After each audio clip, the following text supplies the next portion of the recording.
Hi, good evening, everyone. It's 7 o'clock, a little couple minutes past 7. We have our select board meeting tonight, and would like to start with the Pledge of Allegiance, so if everyone could please join me. I pledge allegiance to the flag of the United States of America and to the republic for which it stands, one nation, under God, indivisible, with liberty and justice for all. Okay, would like to announce that we have 4 members of our board. One of our members is unfortunately unable to be here. And I'd like a point of order, Mr. Sure. Chair, if I could. I had just found out, and I'm assuming everybody else, that Mr. Kira wasn't here. And I think it's unacceptable that we're having this meeting without a full board. And it's not about Mr. Kira, it's about any member of this board not being here. Anytime we have to reschedule a meeting or have a meeting out of, normal, we get polled, who can make it, what works, what doesn't work. We've done it right here live, pulling out our phones. Bev sent out, surveys, whatever, to find it. And then for us not to know as a board that one of our members is not here, that's absolutely unacceptable. This should be a full board for a budget meeting. I understand that we're on a timeline here. We should have did a Zoom last night. Anybody could have sent out a Teams or something like that. We could have made it work. It's just, and I know, just going back to, when Jake had, or when it was on the board to possibly change the dates to Tuesday, I believe Mr. Kara and you both said you had conflicts on Tuesday night, so it was clearly known that Tuesday night doesn't work. So I don't understand why we are not having a full board for a budget meeting, that it's unfair to this board to not hear everybody's position on it. It's unfair to the members of the audience, the other boards, as well as the residents, to not hear this full board when it's about the budget. So I am extremely disappointed and frankly upset that we do not have a full board for this. To me, it's unacceptable, and that we weren't told about it. I feel blindsided, and I feel like it was withheld information, and I don't think that's okay. So I'm just letting you know how I feel. I'm not happy right now.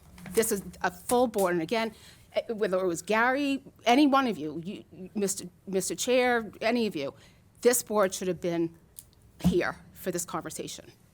Thank you. Okay, well, we're here. I'm not disagreeing with you. Yes, but now Mr. Kira, so he just gets to read his packet and then, whatever. It's about the discussion, because I'm sure you're gonna say stuff that I'm gonna go, oh, I didn't look at it that way, or, that's the whole point of it, is for us to have rich discussions on what the town manager is presenting, and now we're missing that. And- Well, I know and when it's wrong. You guys messed up. You're wrong. This is a big mistake, and frankly, I don't even wanna participate in this meeting tonight, because I'm that upset about it. But for the betterment of the town and for what I signed up for, I'm gonna be an adult and do it, but this was wrong. I'm just going on record. This was extremely wrong. Well, when we rescheduled the meeting, you had notified all of us, right? I did, yes. And did But- Mr. Kara say whether Sorry. he could or couldn't attend, or? Mr. Kyra indicated that he had a conflict, and I asked him if there was something else that we could do, and he just said he wasn't going to be here because there was a conflict. We didn't discuss any other So why didn't we dates. bet another night?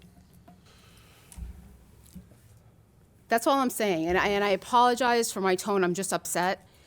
But I just don't like the way it was handled. And to not know, to walk in here and be like, where's Kevin? And then that's how I found out he had a conflict.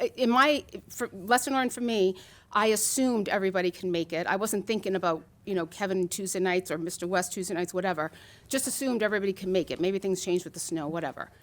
But lesson learned, I need to ask that question now, where before, the board has always been vetted. So when I got a call saying we were changing it, I figured everybody could make it, or I would have heard otherwise that, hey, we can't have it this night, so-and-so. So it's not okay.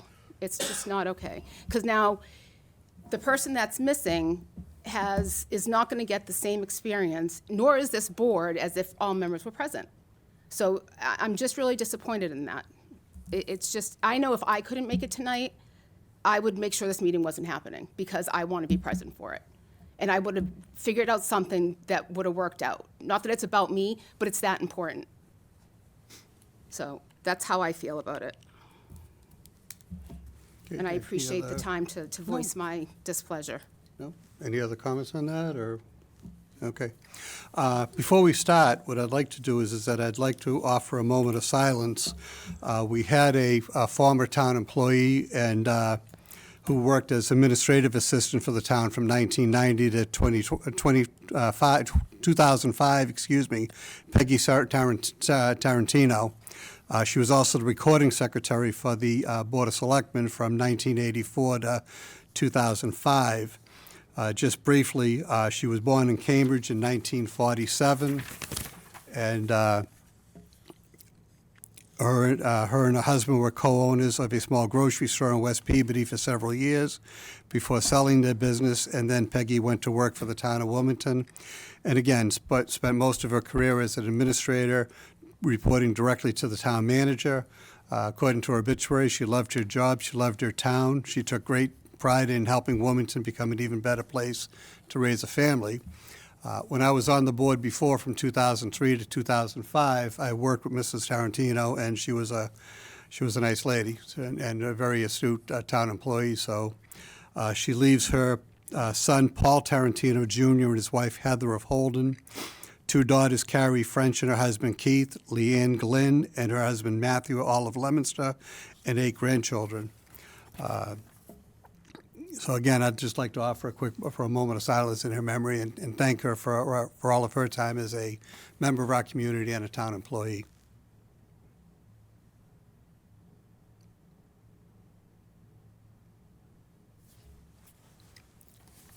Thank you. I'd like to take a motion. I'd like to see if there's a motion out there to review and sign payroll and bills payable for warrants out of session. So moved. Second. Mr. De Palma, second by Mr. Gerwar. Any discussion? All in favor? 3 in favor. All opposed? Abstaining. I'm abstaining. 1 abstain, okay.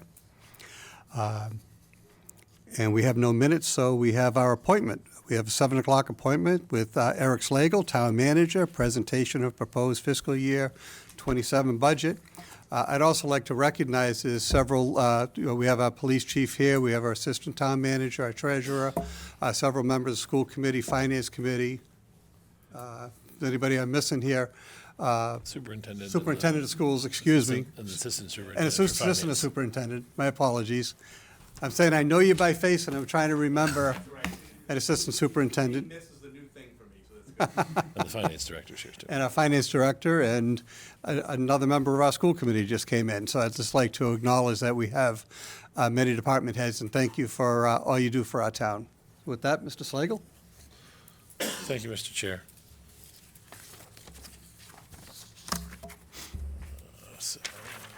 Started. So this is the budget presentation for fiscal year 2027. I believe the members of the board received in their packet the budget document. I want to, first of all, I'd like to thank all of the department heads who worked hard on the capital plan and the budget this year. I'd like to thank Stephanie Frontiera, who worked really hard putting together the budget book and getting the documents all ready, and thank Bev for doing the binding, and as she does regularly, being able to keep this so that everybody could have this document in advance.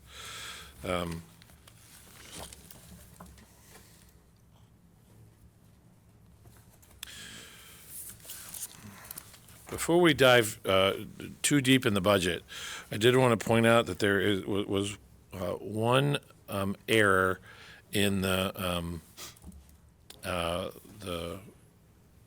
amounts for last fiscal year.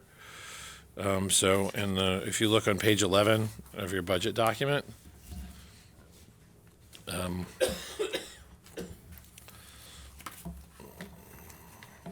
the second line up from the bottom where it says warrant articles, that number is actually 5.5 million as opposed to 3.5 million. So it doesn't affect anything for this fiscal year budget, but it does affect the delta between this year and last year. That's the extra $2 million that we put into capital stabilization that we ended up using for funding the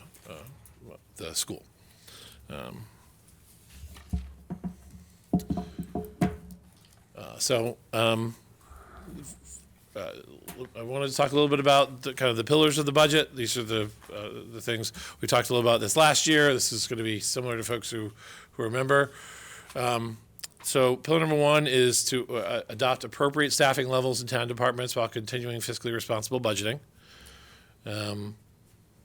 This is something that we look at every year. We take it very seriously if there's a potential increase in staff because of the ramifications that can have on the budget.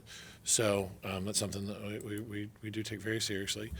Pillar two, to support our public safety staff and police, fire, and public works departments.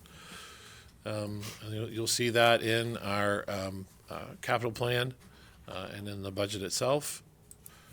Pillar three, work to renovate and update our municipal buildings and infrastructure. The town has done a lot of work recently on renovating and updating our municipal buildings. And it's something we're going to continue to have as a focus going forward. And pillar four, plan for safe modern educational experience for Wilmington school children.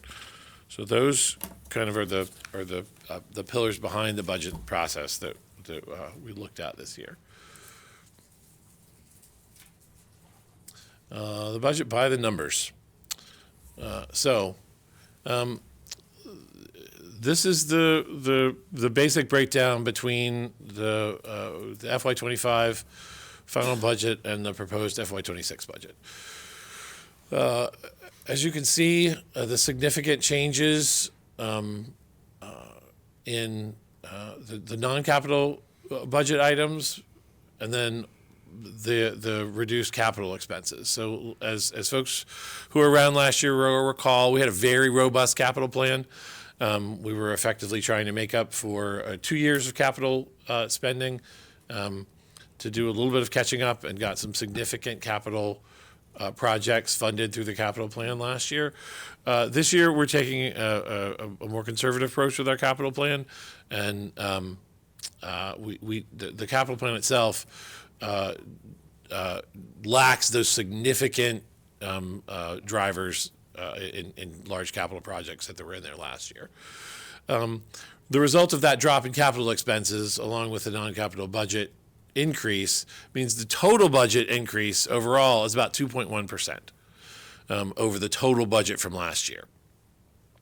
That obviously doesn't tell the full story, but if people are looking just at the bottom line, we've got a 2.1 increase from FY26 to FY27. Now,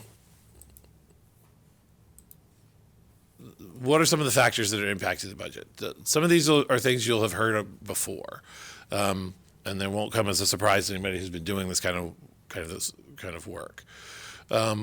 So the select board and the manager's office worked on ratification of 3 separate union groups after the budgeting process last year. So there were 3 groups that we ended up settling with afterwards, and those groups increases were not fully counted in FY26 budget.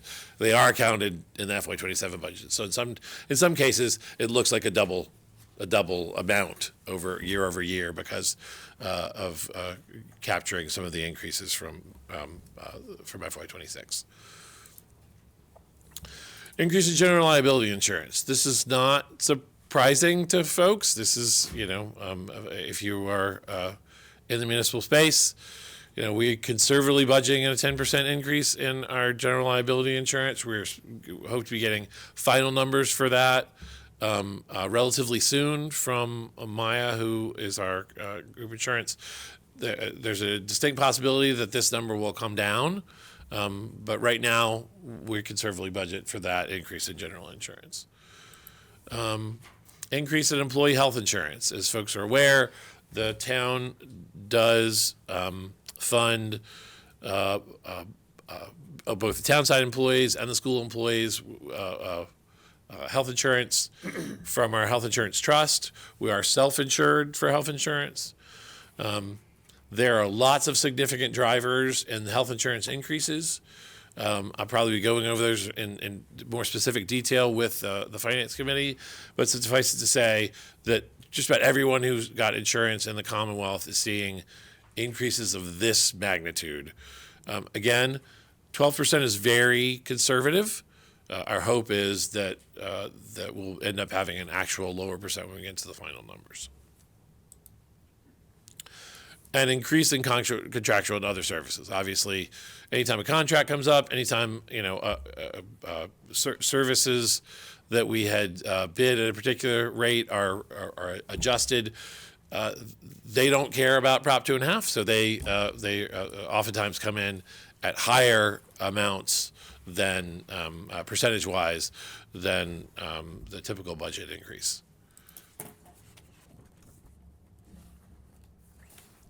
All right, so we are adding. So this is some other factors that are driving the bus in increasing the budget.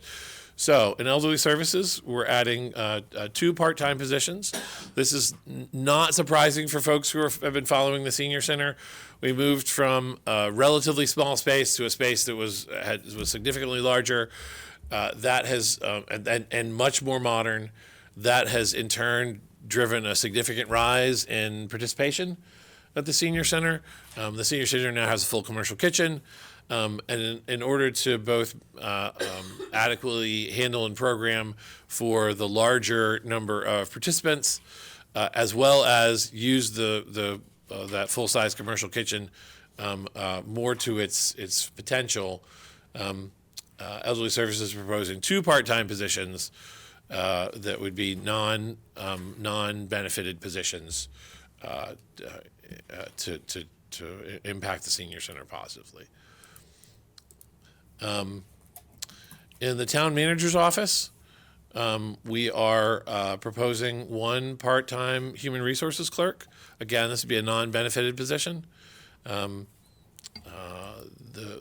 reasoning behind that is it's needed to assist with federal and state reporting and to assist with retiree transactions as people are living longer and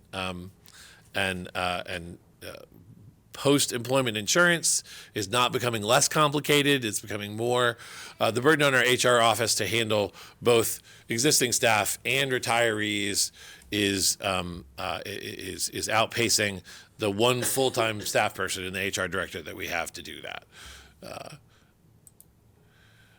The accounting department, we are talking about hiring 1 part-time clerk. We have a very lean accounting office with 4 people, including the finance director. Right now, that leaves 1 person that's solely doing payroll and benefits, 1 person that's solely doing AP, 1 individual that's the assistant town accountant, and it provides very limited cross-training and backup opportunities. So the idea behind this 1 part-time clerk is that this person could, in times of higher than regular volume, assist either payroll or AP transactions and provide backup when folks are on vacation, which is between vacations in that office that adds up to a significant amount of time over the course of the year. And finally, there's a part-time clerk proposed to the assessor's department. This is to assist in customer service abatement applications during high traffic times. This is at a lower hour than the other 2 part-time clerks. The idea would be that these hours would be flexible so that this person could be brought in for more hours during high volume times, right after real estate bills are sent out, when abatement deadlines exist. And as long as their average over the course of the year was not more than what the position is funded for, that all works out. Again, all of the positions you see here are non-benefited positions, so they wouldn't be impacting our health insurance or any other benefits. Just to clarify some information about the staffing levels, I just wanted to. There was a question about the police. There's in FY26, it shows 1 part-time position. In FY27, it shows 3. That is not a staffing increase. Those are crossing guards that prior to this year were not reported as staff. They were under just a kind of a line item in the budget, but weren't counted as staff. So there's not actually a staff increase there. It's just the crossing guards now being reflected in that staff.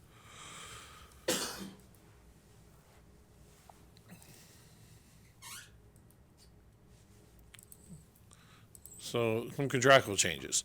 One of the important things that we're going to be doing coming up is purchasing Adobe Pro software. We're going to have to be purchasing multiple licenses across the town. This is in order to achieve compliance with the disability access laws at the state level. We are rapidly approaching a deadline from the state when not only does our website need to be fully ADA compliant, but every document that gets uploaded to that website has to be fully ADA compliant. So they all have to be OCR, optical character recognized. They all have to be the ability to be read from text to voice to be able to provide that service to folks who may be disabled. And in order to achieve that, each department's going to be able to have at least one person, if not more, who have access to the Adobe Pro software. Adobe Pro does have the ability to make a document fully ADA compliant, and unfortunately, this is kind of a cost of doing business to bring ourselves into the disability compliance. In addition, if you took a look at our public buildings budget, you would notice a significant increase in their maintenance lines. This is as a result of feedback that we've heard from other town departments, other town committees about, and from the public buildings office itself, about their ability to effectively, proactively have maintenance done on town buildings. There's only a certain amount of time, but more importantly, only a certain amount of money in the budget for them to act proactively on maintenance in buildings. We believe that this almost $200,000 increase, divided among HVAC repairs, school building expenses, and miscellaneous facility repairs, will allow the Public Buildings Department to be more proactive and less reactive in their response to keeping the existing town building infrastructure up to date. As everybody knows, it's way easier and way cheaper to proactively deal with a problem than to react after a problem has happened. And so this is an attempt by us in this budget to adequately provide the funding for public buildings to try to stay ahead of the curve when it comes to maintaining our public buildings. I believe the folks also received this very beefy capital improvement plan for FY27 to FY31. This includes every project that was proposed for the capital plan, as well as all of the backup pages in general. So here are some of the capital improvement plan highlights. First, a DPW vacuum street sweeper. This is to replace an existing piece of equipment, it's crucial in the DPW's efforts to maintain our clean streets throughout the town. As anybody who's looked outside knows, we definitely could use extra sidewalk plows.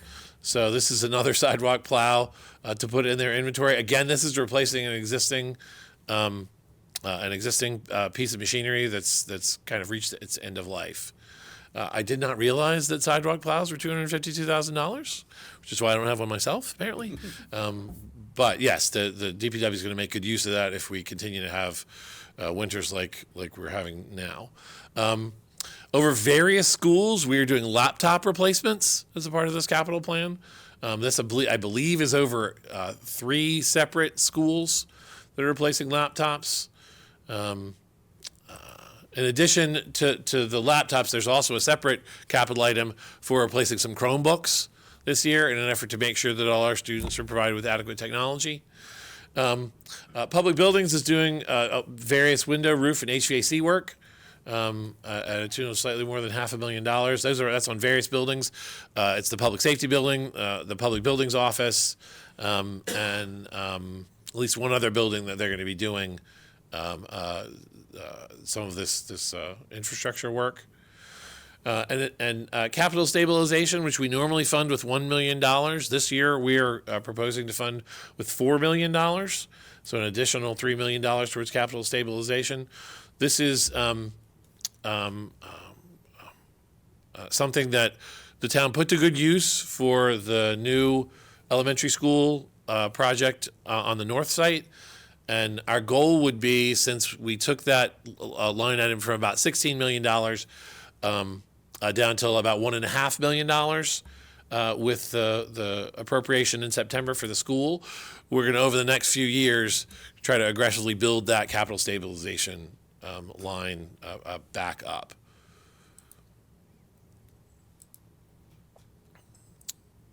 This is just to kind of remind folks what we talked about last year, which is our long-term building plan. Again, I feel like I need to say this out loud as often as I can. We are in the business of education. As long as the town is going to be around, we're going to have schools. We're going to have to educate kids. This year in September, the town voted to approve one needed elementary school in the consolidation project at the north. And the long-term plan includes another project of similar size on the west side to provide equal educational opportunities and equal facilities, more importantly, on both sides of town. Wilmington also needs to plan for our municipal building needs for the next generations. We've talked about the challenges dealing with 60-year-old schools. We have a 60-year-old DPW barn. And so that's one of the things that's kind of on our list to think about. But because of our strong financial position, the town can accomplish these goals while respecting the tax concerns of our citizens. The budget you see before you is a balanced budget. This does not require, we're not asking for any overrides. We're not going into the excess levy capacity that was created several years ago. The budget is balanced on purely the Prop 2.5 increase in FY 27.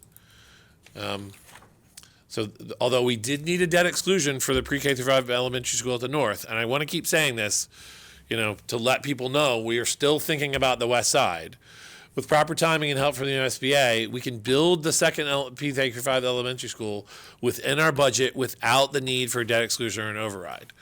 I've talked about it with this board. I know this board is probably sick of hearing me say it over and over again, but for the folks at home who may not have heard me say this, municipalities in Massachusetts are required to pay off their outstanding pension liability by 2036.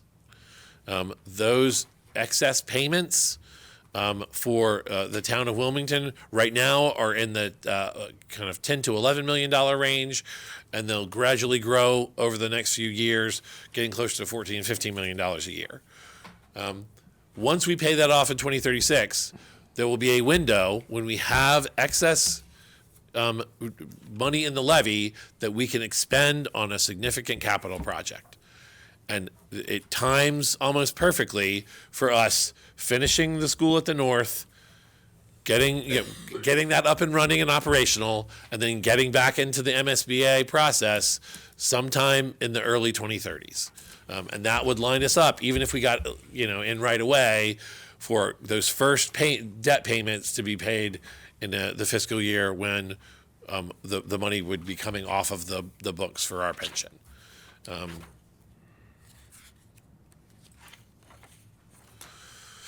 So this will allow us to update our municipal infrastructure using our AAA bond rating and free cash. This brings up a point that I did want to kind of let everybody know. I want to give Stephanie a lot of credit here. We just today received notification of maintaining our AAA bond rating. This was as a part of the bonding for several of the capital project from last year, and the first round of bonding for the school. So they did a nuts to bolts evaluation of the town again, as they did before I started and when Lou was here, and they determined that we were eligible for that AAA bond rating. And as a part of that, I feel like I would like to just kind of read some of the things that the bonding agency said about Wilmington that made them make this determination.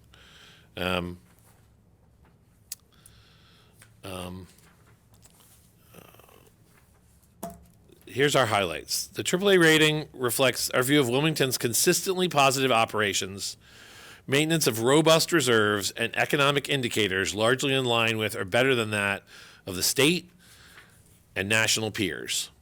Financial measures have been supported by a strong management framework, an economy that is well embedded within the Boston area. The town continues to take steps to address its liabilities and mitigate cost increases, including maintaining strong funding discipline and adding to its pension stabilization revenue. The town's consistently positive operating performance is largely supported by local property tax revenue, providing it with stability and predictability in developing budgets. I don't want to harp on this too much, but I think it's really important to note that the way that this town has historically and continues to approach our budgeting process, which is to be very conservative about our revenue, to continually make sure that we are adequately funding our pension stabilization and our reserve accounts, and then maintain that fiscal discipline throughout the year so that we have positive turnbacks at the end of the fiscal year, means that we are putting ourselves in a position where we can fund, large projects like the school that we're funding, and also other municipal projects without needing, like many other municipalities are these days, asking for overrides or debt exclusions. The robust commercial tax base that we have, again, validated by the bonding agencies, indicates that notwithstanding the debt exclusion that we've already done, we still have one of the absolute lowest tax rates in Middlesex County and Essex County, where we continually find ourselves in the bottom third of tax rates, and that continues through this budget as well.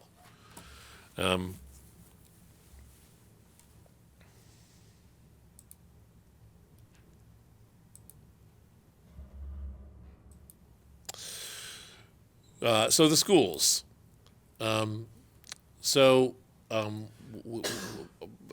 First, I want to talk a little bit about kind of the school budget. I want to say how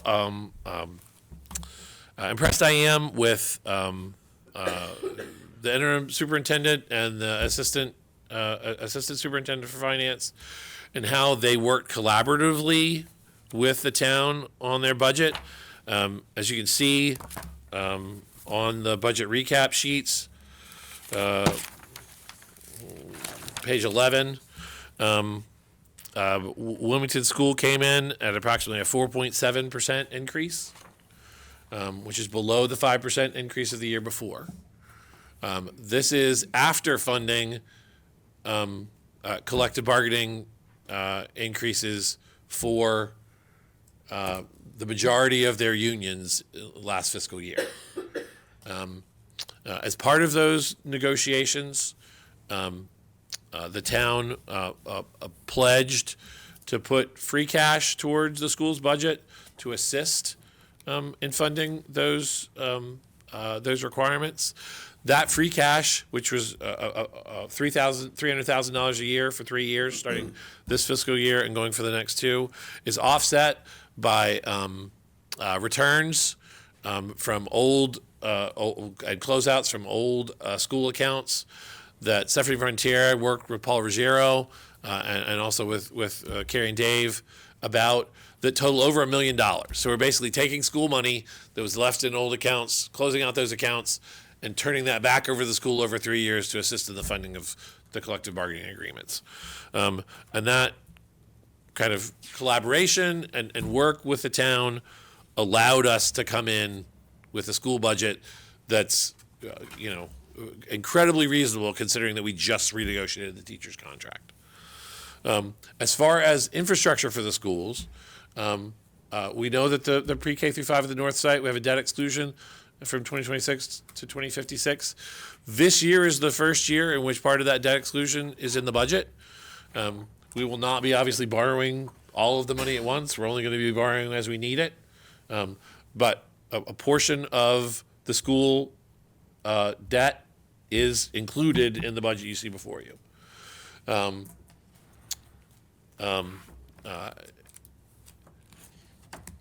Again, just to repeat, the plan is to have a second pre-K through 5 school to replace the Butwell Shawshene on the west, paid for within the tax levy with no debt exclusion needed. The idea would be that borrowing repayment starts somewhere around 2036 and goes through 2066. It's important to note that 2036 is also the year that the high school debt exclusion comes off the rolls. So that debt exclusion at that time will be about $1.5 million.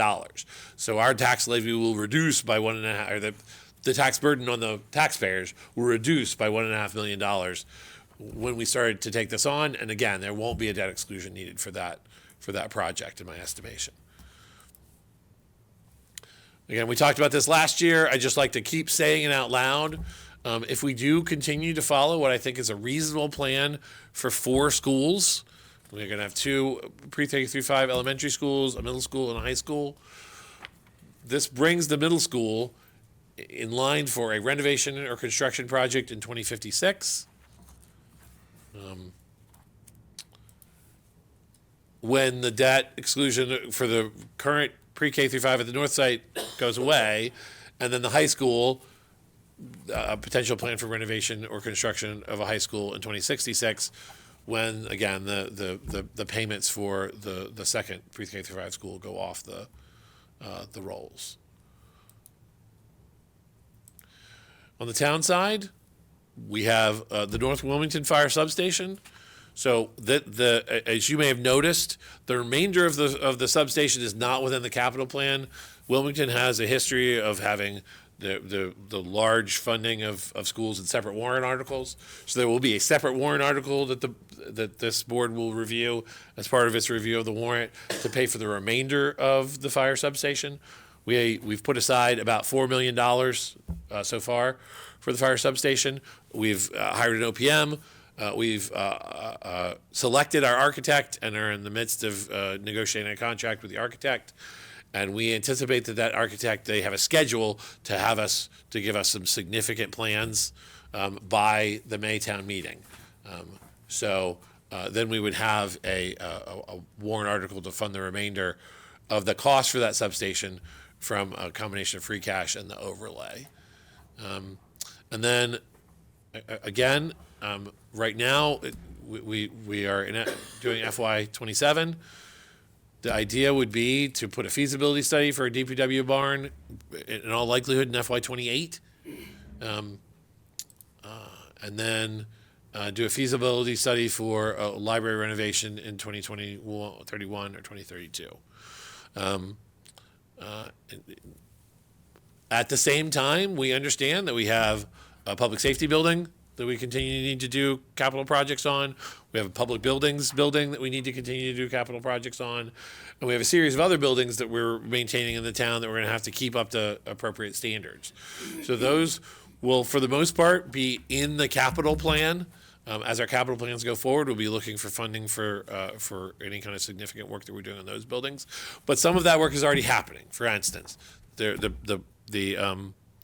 The public safety building is having a partial roof replacement being done as a part of this capital plan.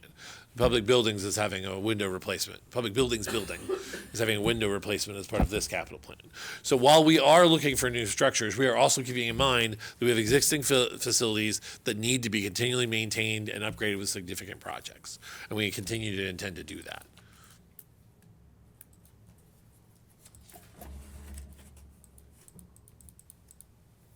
No.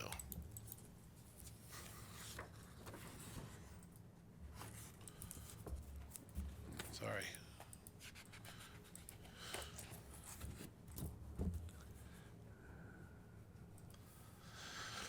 So in conclusion, for the second year, the department heads worked really hard to put forward a budget that they believe was necessary to keep their kind of operational efficiency at today's standards or better.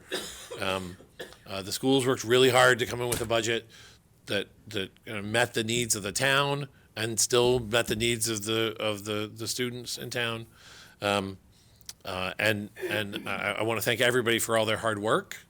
And I want to thank you for giving me the opportunity to speak to folks about this tonight. Thank you. Okay, are there any questions, comments from the board?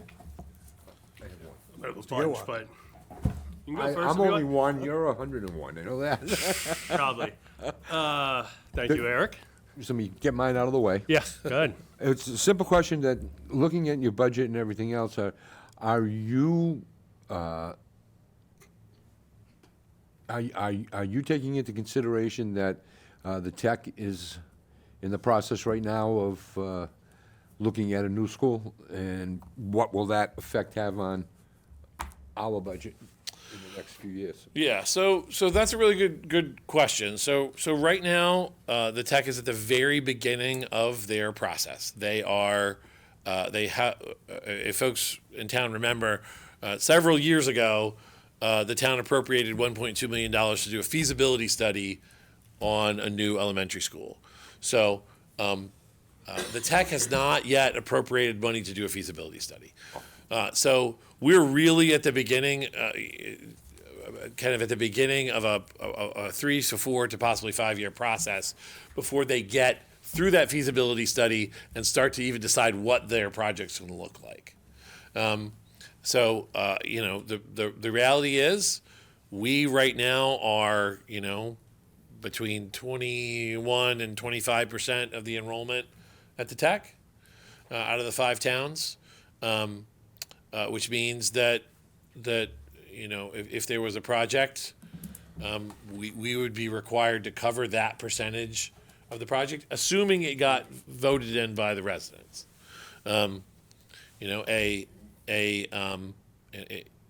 If they did a modest project, something like to the cost of what our elementary school is, the state at the MSBA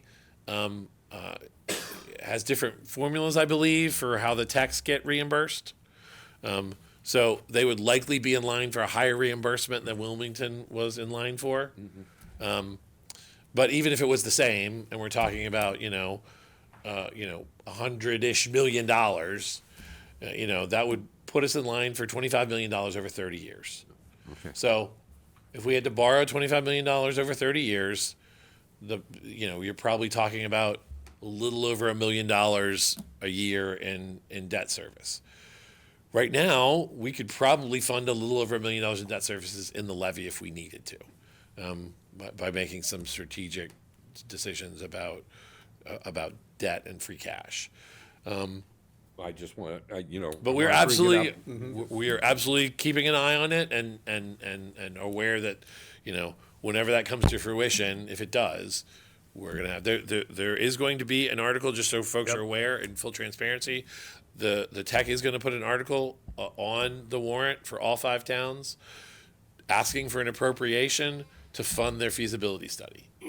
So that will be a part of the warrant that the select board will eventually have a chance to review. As I was going to say, that has to pass first. Yeah, and so the feasibility study would have to pass in order for pass all 5 towns for an appropriation in order for them to go forward with the project. And so, I'm sure that they're going to, get a lot of questions about that as the kind of process moves forward. Now, is that a 5-town vote, or is that a supermajority of 4? I thought it was a supermajority of 4 when it came to the tech. Well, I think, so they're asking for an appropriation from each town, so I think each town has to pass it. Now, I haven't done a deep dive on it because I haven't seen the language of it, and obviously it'll be reviewed by town council beforehand. But what I was told by the tech was that all 5 towns need to approve this appropriation. And I haven't done any deeper dive into the exact voting mechanisms since then. Well, they'd be short on money otherwise, right? Right, so They like, can't fund the feasibility if not all 5 towns approve it. yeah, so I think They'd be short. if there's a vote for the whole school, that may work differently than this vote. This is just a vote asking each town for a bucket of money to help them fund the feasibility study. Was it like 1.2 million total or something? Our I saw it. share is like 300,000 and change. Yeah, about like that. then, Yeah, so it's in that realm. I would recommend to the chair that we invite the representative from Wilmington on the tech school committee prior to town meeting, so he can explain things also, and what they're looking for, and what they're looking for in the future also, so that we're not surprised with anything. I know I've had people question me on, how can you build another school when we're gonna have to build a tech? And in my opinion, Wilmington School comes first. Then we can address anything with the tech. Also, folks, just keep in mind that both the Wilmington schools and the Shawshene Tech will be appearing in front of the Finance Committee at the end of February. And so that, given that this warrant article will already have been in existence and everybody will see it, I imagine that our friends on the Finance Committee will also ask some pointed questions about that warrant article. Any other comments? Yeah, so I got a few things, a couple general comments, concerns, and then some specific questions. And I gave you a little heads up earlier. I think 2 things that would be good, and it could be for next year, is I think it'd be really good to have a dollar line item bridge of the changes, so the increase, to the point of like, here's payroll because the CBAs went up $1 million. Like, that's contractual, there's nothing we can do about it. Where you have these hires, that's probably 300 grand. I just did the math real quick, it's all part-time. Probably significantly less than that, actually. Fine, whatever it is. You got 2 million in insurance, you got $1 million in interest costs, 600,000 in other statutory, these are ones I could see, but like on a consolidated level, here's the increases, here's what went down, there's your net 3 million or whatever, just from like I'm used to doing at work. Just to be clear to people, like kind of things that are out of our control, maybe under control. Hey, we're only adding a couple 100,000, everything else is contractual. It's just easier to kind of Sure, digest. yeah, and as you and I talked, I think that's a kind of reasonable thing for us to put together. I think it would be good to have, because this does have the tax levy in it, average increase, assuming last year's data. What I mean is like the split between commercial, residential, and assuming home values are flat, it's like $420, $425, the increase, right? It's like you got Prop 2.5, 1.5 new growth, and 0.8% on the new school. So not the full amount, right? But just, I think there's good information for people so they get a heads up, because even though we vote on it, people don't realize it till we do the shift to commercial and they find out what it is and then they get mad. So I think it's just good to get that up front for those ones. I'm fine with all the warrant article stuff, the capital. For me, it's really the operating budget or the non-capital budget, as you call it operating. As you said, it's over 6.5%, right? It's really not sustainable in my view, obviously. Now, if there's one-time things from like 2 years of adjustments, then your bridge would show that like X amount is this catch-up, so it's not going to be as bad next year. So these are just some things I think would help for the public at least, and the Finance Committee probably, understand it better. Because, we talk about balanced budget, and I'm not saying you're technically wrong, but we're using free cash to balance the budget, right? So it was 5 million in this one, 10 before, 5 before, and then maybe another 12 this year for the DPW, the substation. Substation, yes. Right, so we are using that. So if we keep using it combined with more than, call it a 4%, because we usually have new business, we're going to run into a problem at some point, right? In my Sure. view, the numbers aren't going to work. That's just the math. So I'm good with this budget overall, but I do think we need to kind of address it better and really figure out how we're setting ourselves up for the next 5 years. I know we don't, or the towns don't usually do that. We do in private sector and corporate, but I think that could be helpful. So that's, I guess, just some general comments. A couple other things that, and same with the presentation, you had numbers on certain things, like the 197K town building maintenance. Like, I think there should be numbers on all that stuff. That's just my thoughts on it. Because like Adobe's like $300 a license a year. So I know you had it on there, but you're talking like 10 grand maybe. It can't be that big. So I know because I have one. I think it's more than that, but yeah. You should check the contracts because that's what I pay for my personal one. Just saying. Chapter 70, you're basically keeping, I noticed the current expectation is more like over 3%, but I think you use probably the $75 or whoever put it together per pupil minimum that they're assuming for increase. It looks like it should be more for 2027. But it's not passed, I get it. Yeah, and again, given that, so for purposes of estimating the state budget, given the kind of uncertainty at the state level, we were trying to be very conservative about estimates. Okay. We get promises about $75. We get promises about fully funding circuit breaker. We get promises about fully funding charter schools, and then the budget comes out and it doesn't fully fund it. I'd rather be conservative about it than not. I figured. Under the unclassified miscellaneous on page 70, sorry people if this is boring. The big item on there is the third one down, salary adjustments and additional costs. It was immaterial in prior years until 26 and now up again in 27. What exactly is that? It used to not be really a main budget item. It was 2024 is 40 grand, under 40 grand. Now it's 900. Yeah. So and again, we talk about it. So the salary wages adjustment is a line that is retained in the manager's office that is used for settling contracts. So if we when something's not budgeted in a current fiscal year, but we settle it, that includes this fiscal year. The reason why the expenditures are low is because we technically shouldn't be expending anything out of that account. Everything gets transferred out into the salary line in which it gets expended from. So this year, when we settled the dispatch and the AFSCME 1 contracts, funds are transferred out of the salary and wages adjustment line into the dispatch and AFSCME public buildings salary lines where they're expended from. There have been one-off expenditures that come out of this line for, I think, when Mike Morris came back as and was operating part-time as the CFO. He was just paid out of this line. But generally speaking, you're going to see very, very low expenditures out of this line and higher transfers. So, for instance, in the budget for FY26, the budget was $975,000 for this line, but we used $300,000 of that to support the schools, and so it's no longer in that FY26 line because it's in the school line. No, I hear you. This is why, though, with all these in and outs, that's why I just put it in total by line items to get the bridge is a lot easier because you got these transfers in and out from the water department, so it's in this number, then backed out here. It's like, net those all out, like wipe them and just get to like what's really kind of driving it. Sure, no. I mean, it's And then how much is like one-off is important because if we need to expect to plan for 5+% every year, we got to deal with it differently. That's all. Now, the reality is, the town's history over the last 5 years is brings with it significant new growth. That in an order of magnitude that is 5%.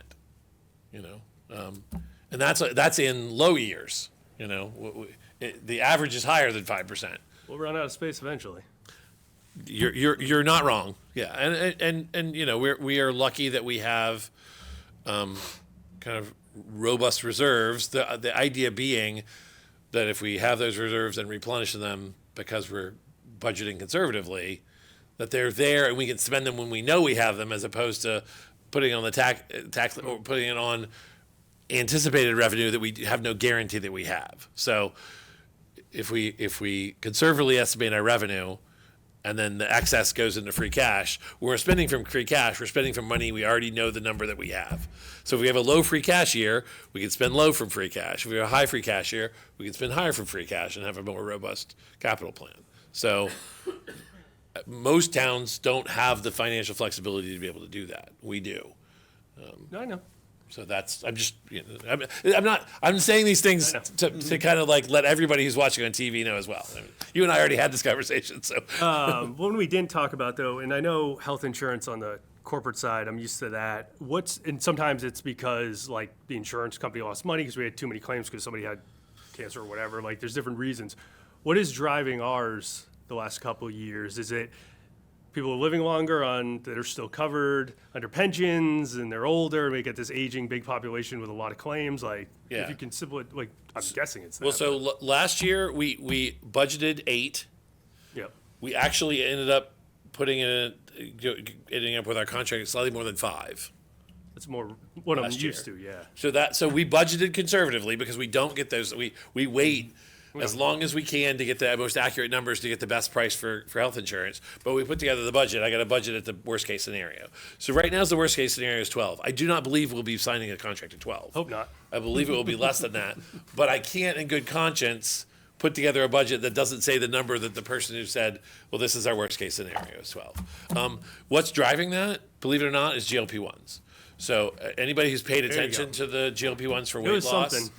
has noted that their use over the last 3 or 4 years has skyrocketed and their costs have skyrocketed. And so we, like most insurance plans, are dropping GLP-1s. We're dropping them in July for weight loss. So our members are going to, I believe we're putting in kind of a transition program that allows them to do some self-funding at low costs for, I think it's 2 years. Is that right, Judy? Yeah, We haven't made so, any final decision on what we're gonna offer. yeah, but We have we, proposals for that. yeah, so we're gonna try to give folks a soft landing, but we won't be covering the GLP-1s. But that kind of all over the Commonwealth, and every insurance company is dropping it because it's just not sustainable. Okay. The quotes at the conference went as high as 14.2%, so we're actually budgeting less than what the high average is that we had at the conference announced. Yeah. For people that are on the Maya plans. The fact that we're self-insured is a huge benefit, and we're actually doing extremely well. The actuaries, were incorrect, and everyone was just kind of caught with this phenomenon and the GLP-1 has been an exponential cost driver across the board. Not surprised. Yeah. Well, I think that's it for now. Might have more on Thursday. Okay. Thank you. For the Wildwood demolition, I see it's 1.8. Why is it so high? Is that going to remediate the whole land to prep it for cemetery as well, or is that just for the building removal? So that's for the building, and it's that estimate is so high because of the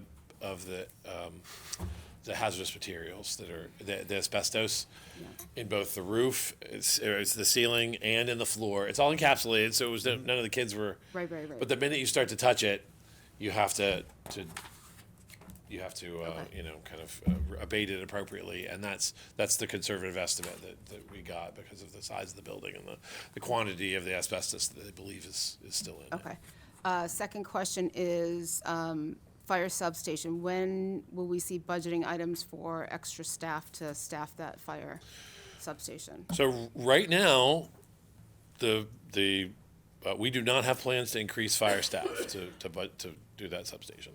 Really? And is There's going to the split. chiefs okay with that? I mean, as far as Yeah, I mean, so I don't know how many folks are aware. So we've been in conversations about whether or not the town should take on ALS ambulances as opposed to BLS ambulances.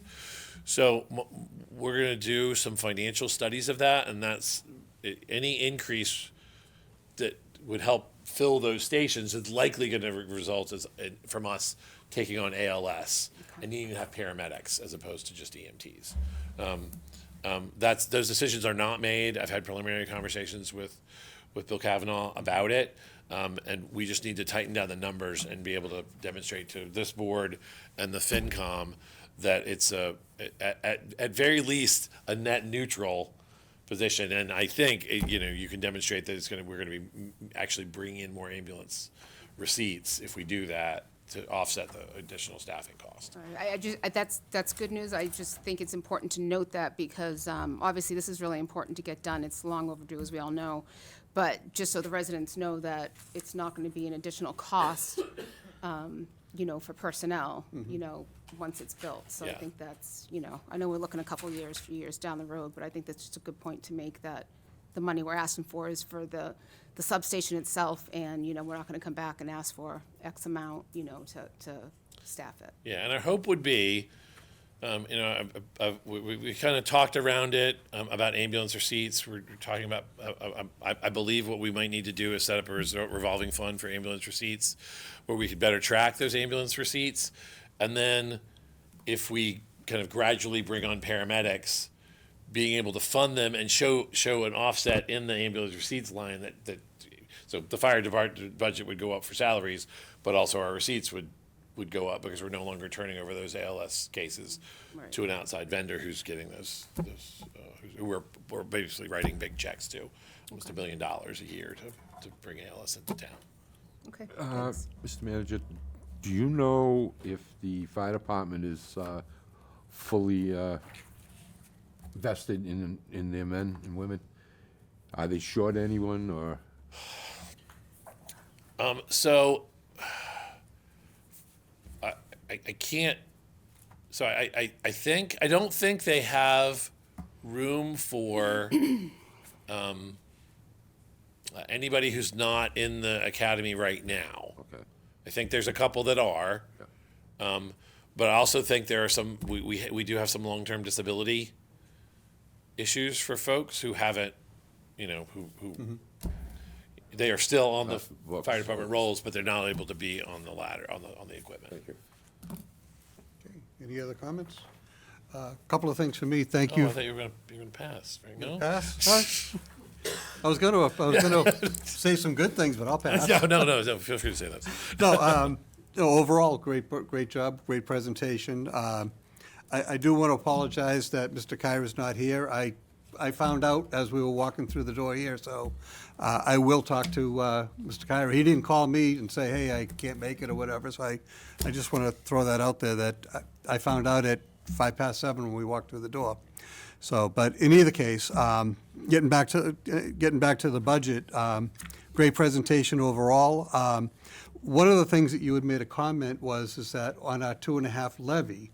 Now, correct me if I'm wrong, that we have, because we didn't use our 2.5 to the full extent in prior years, we've actually got some wiggle room that theoretically we could have taxed higher, which thankfully we're not. It's called excess levy capacity, and yes, we have about 1.35 million in excess levy capacity right now. Right, so if we decided, or through the finance committee, if we decided that we're not gonna tax to the full levy of 2.5, that basically gets banked, that doesn't get lost, that delta. So in other words, if we taxed at 2% rather than the 2.5%, that 0.5% really is banked for a future year, that theoretically we could go 2.5 plus another 0.5 or another percent. Whatever those Whatever 1.3 what million. banked is. Yeah, I mean, and that's, one of the challenges in municipal finance is, very rarely do you have years in which your kind of CPI is below 2.5%.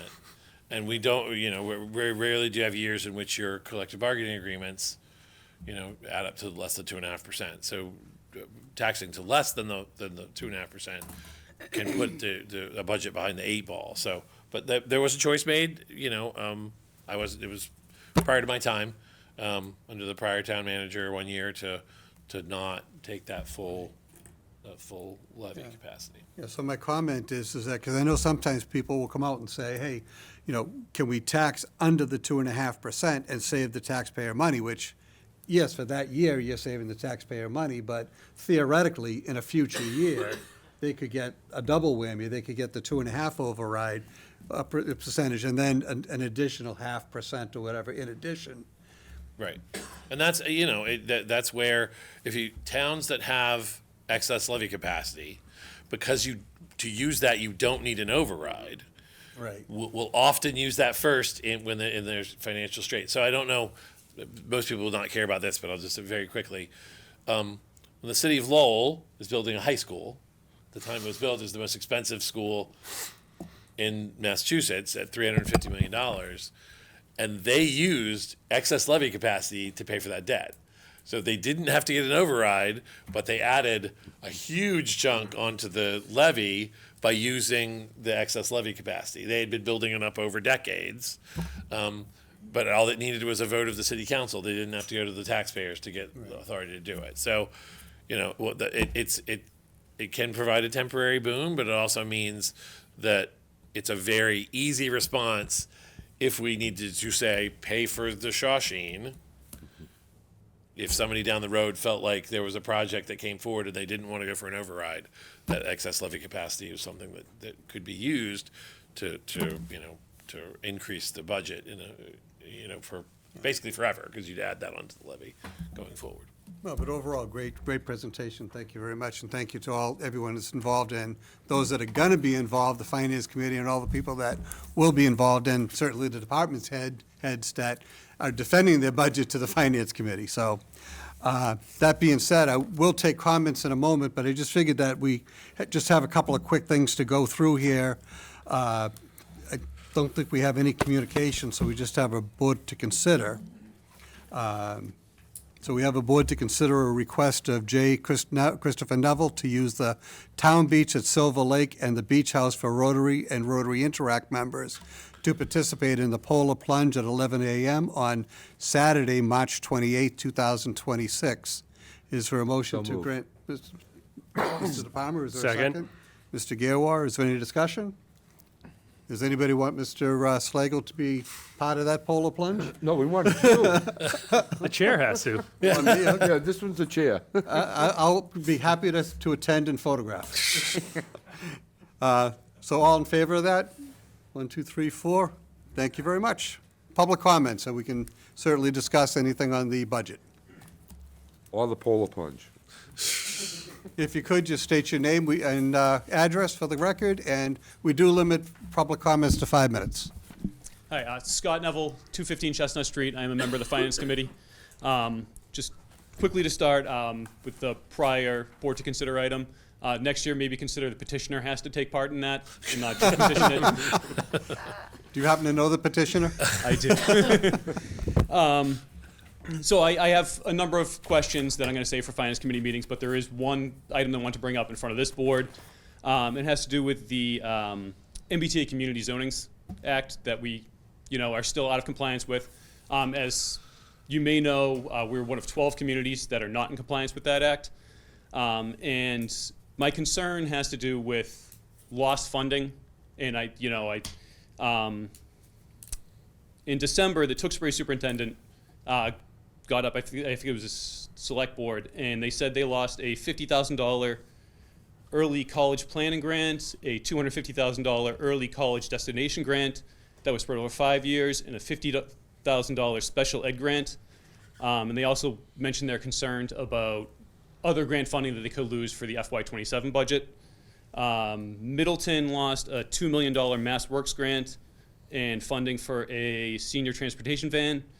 And last week, the Wilmington high school principal announced at their school committee meeting that they lost a grant for innovative career pathways. He didn't say what the dollar amount was, but said it was significant. Last December, the planning board chair asked that this committee tracks what grants we've lost. And I'm going to ask the same thing, is, do we have that number? Can we track it? What are the legal costs that we're running into based off of being out of compliance with that? And finally, have we heard from the state about the appointment of a special master? Is that something that's coming? Do we know anything about it? If you don't have any of that information now, that's fine. We can talk about it at a Finance Committee meeting, but I wanted to bring it up in front of this board. Sure. No, thank you. That's a very timely question. So I do know that the Wilmington Public Schools have not only lost the Pathways grant, which I think was $75,000, but there've also been a couple of other grants in the $100,000-$200,000 range that the school department alone has not received, that they were in line to receive because they had been participating in public years. This does not count grants that they didn't apply for because the line says you have to be MBTA zoning compliant to apply for them. This is just grants that the schools received in prior years that they were told they can't get this year because of that. So that's, there's a significant funding there. I do know the town lost out on a PFAS grant that we were pretty much guaranteed to get. We'd gotten it in multiple years prior in the order of $150,000 to $200,000 that we lost out on. There's going to be a significant grant that we're coming up on for MVP for culvert replacement. That we technically haven't lost that grant yet, but there's a requirement that you be MBTA zoning compliant to receive that grant, and so when that grant comes up this year, we will not be eligible for it. And so that culvert, which we got designed under the MVP grant program back when we were compliant, we're now not eligible to get the implementation grant portion of it, which is actually 10 times larger than the actual planning grant. As far as kind of where we stand with the state, as you say, there are 12 communities that are currently non-compliant. We became non-compliant at the beginning of the calendar year. The AG's office has been in contact with town council regarding, what their plans are going forward. They're holding their cards very close to their vest. I think, our kind of request to them has been, are you going to? We've already gotten a plan that was approved by the state in the earlier phase of this process. Is the AG's office simply going to ask the court to implement that plan, or are they going to, as you say, appoint a special master who will be drawing up a whole new plan for the town? They have not as yet been willing to let us know what their plan is. As far as timelines, we have been led to believe that they are waiting for a ruling on a court case that's in front of the SJC right now, that there's expected to be a ruling on in March. And then they will be filing their cases against the non-compliant communities after that SJC case is decided. That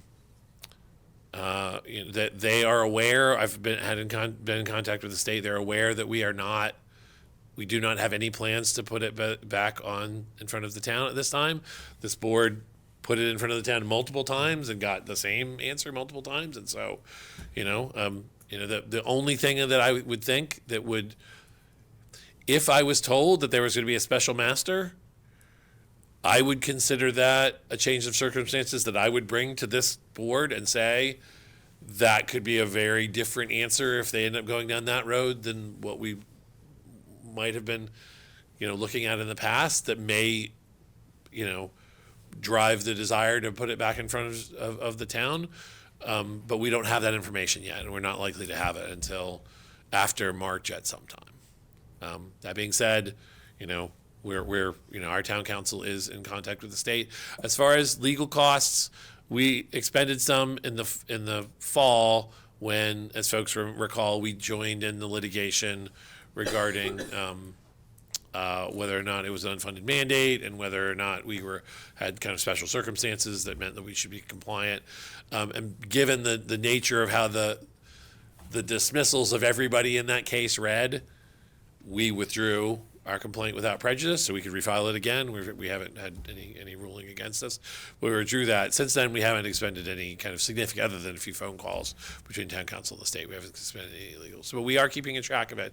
It is kind of hard because right now, our department heads look at grants, and when they say must be compliant with MBTA communities, they're not expending time and effort to apply for those grants. So the lost opportunity cost is much harder to quantify than the ones that we know we were in line for and we were going to get those are all still significant, as you've heard. So we will be keeping it up, and we'll be the board will obviously be being kept apprised of all that stuff. And as soon as we hear anything from the state, I'll be on the horn with the select board members to let them know what the landscape looks like.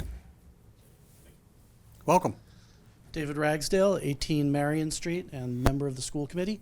I wanted to step up and express my appreciation for the close working relationship that there is between the town and the school department.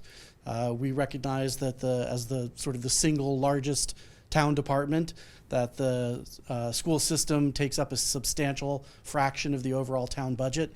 And we are very appreciative and grateful of the support that the schools have always received from the town, and the close working relationship that Dr. Thompson and Mr. Slagle have, as well as the respective staffs. It's a really important thing, and it's something that a lot of people may not appreciate, how important it is to have that close working relationship. But if you've ever spoken to anyone who lives somewhere where they don't have that, where you have a contentious relationship between the school system and the town, then you will appreciate how lucky we are to not have that in Wilmington, but rather to have the professional and supportive relationship that we do have. And so I wanted to express my gratitude for that. Thank you. I just want to kind of echo it. It was very clear when I got here with Dr. Brand and Paul Ruggiero, how committed they were to trying to make sure that the relationship between the town and the schools was a positive, productive one. And I think Dr. Thompson and Carrie have been equally as interested in kind of being transparent and open about how we're moving through this process. The school committee entrusted me enough to let me sit in on their CBA negotiations. So I think that was a good sign, because that I can tell you that does not happen in lots of towns. The mayor or the town manager or the town administrator likes to sit on the sidelines and just say no when people come back with requests. And so their willingness and request to have me be a participant, I really took to heart, and I think it was a very productive partnership as we went through that. I would echo what Mr. Ragsdale said. This town is very lucky to have professionals in on both sides who are willing to kind of get into the trenches and work with each other. And now that we're in the same building, there's really no excuse. Okay. Announcements. Does anybody on the board have an announcement? It's cold out. I do. Whatever yours. Sorry. One of the things I'd like to do on behalf of the board, I'd like to thank our first responders and all our DPW that was involved in the snow removal. So anybody that either contracted help, DPW, that helped make the roads safer for us, and I see our police chief here, so I'd like to echo that to the police department as well as fire and anyone that's involved in the snow removal. I think that they did yeoman's job out there, and like anything, you've seen some issues that people are saying, hey, my sidewalk wasn't exactly plowed the way I like it or whatever. And it's like, these people have been out there for, 20, 30 hours without breaks or just, grabbing a coffee. So want to thank everybody that like I said, they got the snow off the streets and our sidewalks and are making it safer to travel. And Mr. Chair, if I may add, Sure. and the communication from the school has been great, so I appreciate that. Timely calls. I panicked a little bit this afternoon. I was like, oh no, is it a delay or are they just gonna, because I know it's a half day tomorrow, so I was like, maybe they're just gonna close. But it was a really, I don't think I've ever gotten a message like that before, so thank you. I think that was really important. It was about safety. Yep. Well, you probably got it, but you guys probably didn't. But I don't know. No, you did, because it's a School notices, what's First that? No, I got plenty. Anyway, sorry, but I thought that was a really great message today. I know I appreciate it. We drive our son, but still, when I drive by, they're going to work, and I was like, where are people going to go? And that's, not saying anything. It's just like there's so much snow, and I echo what our police and fire have done, our DPW. I mean, I've seen them all out there, with the sidewalk plows and everything. So anyway, but great team effort all around. Thank you. Thank you, Mr. Chair. And you would, Yeah, if you don't mind. Absolutely. Yeah, I do want to echo that. Our DPW drivers were on the road for 36 hours. I believe it, yeah.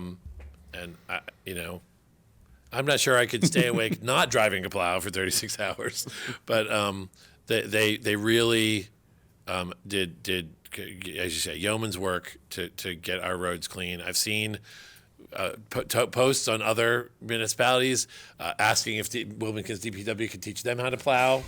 That's a good thing. Because our roads were so good. For folks who don't know, there is a protocol to how things get plowed.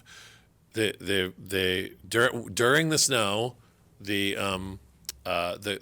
goal during the snow event is to maintain the main roads and access for the public safety officials to be on the main roads. Once the snow event ends, then they clear the main roads, then they clear the side roads, then they clear the parking lots, then they do the sidewalks.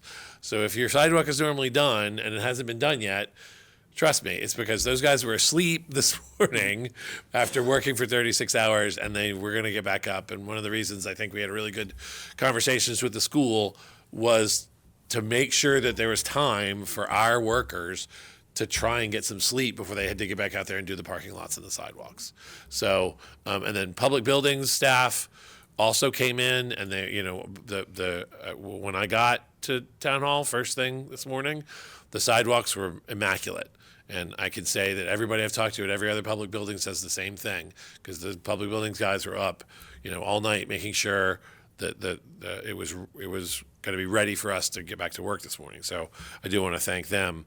I also have I mentioned earlier, we did get the AAA rating again. I think that's worth saying multiple times that was reinforced. That Stephanie did almost all the lifting on that. So I would like to, seriously, give Stephanie a round of applause for Hit the ground running. yeah, because this is, it's not easy to get to the mountaintop, and it's not easy to stay there because they're looking for any reason to knock you back down to AA plus. And we stayed at AAA, and that's going to have real dividends for when we're borrowing the money for the school. So it's a huge coup. Judy and I were at the MMA conference, which was Friday and Saturday in Boston. And on Saturday, we, for the town, accepted an award from Maya for safety. So we got a Maya award for the kind of the safety of the town employees, DPW and public buildings. So I think that's a real. I had nothing to do with it. Our safety committee that Judy's the head of, and all of the kind of the work, the rank and file workers, really deserve the kudos for getting that safety award. I wanted to bring an announcement to this board that we have been officially accepted into LRTA. This board took a vote to petition to join, and they've officially accepted us. So Excellent. we're moving forward full steam ahead with the bus route. I will say that I missed the field trip, but Judy and Val and Paul Looney from Town Hall, along with Terry from Elderly Services, got to take a little one bus all to themselves along the route. So that was that happened, and we're aiming towards July 1st to have that route up and running. Great. I want to remind residents. So we are. All of the departments that were in 121 Glen Road are at the new town hall. We moved over 2.5 days. It was a very hectic, but ultimately very well done move. I think anybody who participated in it would say that while there were hiccups, Dennis Kelly and his staff, along with Spry Movers, who was our consultant who did the move, did a phenomenal job getting, multiple buildings in and out in all our files into that town hall in the 2.5 days. And I didn't think they were going to be able to do it. And, it was early Friday morning when Dennis said the movers are all done. And our IT department did a phenomenal job. They had every town office moved in 2 days. Wow. I did not think that they could do that either, but they did. They were by Thursday. Everybody's computer and email was up and running in the new building, which was great. There are still lots of boxes to unpack, so please give us some time. But we welcome everybody to come to the new town hall. That being said, if you need to use the Dropbox to drop off payments, the Dropbox at 121 Glen Road, the old town hall, is still operational, and it is checked daily. So if you need to pay your taxes, pay your excise bill. I forgot to drop it on the way in. And I emailed one today. Yeah, so I you couldn't remember. drop off your census. Yes, anything into that Dropbox, and like I said, it is checked daily. And last but not least, dog license notifications have been sent out. So please be on the lookout so you can renew your dog license prior to the deadline of March 31st to avoid incurring any additional fees. Also, there is a cutest dog contest if you send in a photo with your dog license application. And so I encourage everybody who's out there to send in their dog licenses sooner rather than later. Thank you very much, sir. Okay. A couple of quick things that I forgot. I mentioned that there was a bunch of department heads and school committee members, and one of the people I didn't recognize is our town manager secretary, Bev Dalton, who does a fantastic job with everything going on. So I just wanted to. And the packets. It's all And bad. yeah. She runs town hall, so it's, So she's our assistant town manager. Maybe she is the town manager, I don't know, but no, yeah. in either case, thank you, Beverly, for all that you do. The other thing is that I did have a couple of residents call and say that we didn't mention the fact that we had a grand opening for our new town hall. So I just wanted to say on behalf of the town that we did have a grand opening for the town hall a couple of weeks ago on a Saturday. On a Saturday, we had an open house, yes. Had an open house, and it was well attended by many people, some of the folks in this room, and everything went very successfully. So I just wanted to congratulate the town hall, new town hall, for everyone that's in the new town hall, both on the town side and the school side. So that said, any new business from the board? Okay, we'll get running along here. Important dates, Mr. Manager. Thank you, Mr. Chair. So, January 29th, so that is Thursday, the Finance Committee will be meeting in this very room to go over the FY27 budget, revenue and general government. So we'll be covering the general budget overview plus looking at revenues and the what's the part of the budget that's listed the general government in the budget. January 31st, so on Saturday at 9 a.m. here in room 9, the Finance Committee will be reviewing veterans, the Board of Health, the Library Department, the Historical Commission, Elderly Services, DPW, and the Department of Public Buildings. That will be Saturday morning here in this room. The following Saturday at the new town hall in the hearing room at 9 a.m., the Finance Committee will be hearing from Recreation, Planning and Conservation, Building Inspector, Board of Appeals, Town Clerk, IT, Police Department, Public Safety Dispatch, and the Fire Department. So that will be not this coming Saturday, but the next Saturday at the new town hall. And then February 6th is the last day to submit petition warrant articles for inclusion on the warrant for the annual town meeting. That town meeting is on May 2nd, 2026.